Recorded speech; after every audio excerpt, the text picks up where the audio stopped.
بسم الله الرحمن الرحيم. سأل سائل بعذاب واقع للكافرين ليس له دافع من الله ذي المعارج تعرج الملائكة والروح إليه في يوم كان مقداره 50,000 سنة فاصبر صبرا جميلا إنهم يرونه بعيدا ونراه قريبا يوم تكون السماء كالمهل وتكون الجبال كالعهن ولا يسأل حميم حميما يبصرونهم يود المجرم لو يفتدي من عذاب يومئذ ببنيه وصاحبته وأخيه وفصيلته التي تؤويه ومن في الأرض جميعا ثم ينجيه كلا إنها لظى نزاعة للشوى تدعو من أدبر وتولى وجمع فأوعى إن الإنسان خلق هلوعا إذا مسه الشر جزوعا وإذا مسه الخير منوعا إلا المصلين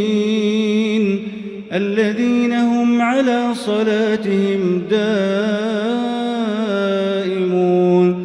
والذين في أموالهم حق معلوم للسائل والمحروم والذين يصدقون بيوم الدين والذين هم من عذاب ربهم مشفقون إن عذاب ربهم غير مأمون والذين هم لفروجهم حافظون إلا على أزواجهم أو ما ملكت أيمانهم فإنهم غير ملومين فمن ابتغى وراء ذلك فأولئك هم العادون والذين هم لأماناتهم وعهدهم راعون والذين هم بشهاداتهم قائمون والذين هم على صلاتهم يحافظون أولئك في جنات مكرمون فما للذين كفروا قبلك مهطعين عن اليمين وعن الشمال عزين أيطمع كل امرئ منهم أن يدخل جنة نعيم كلا إنا خلقناهم مما يعلمون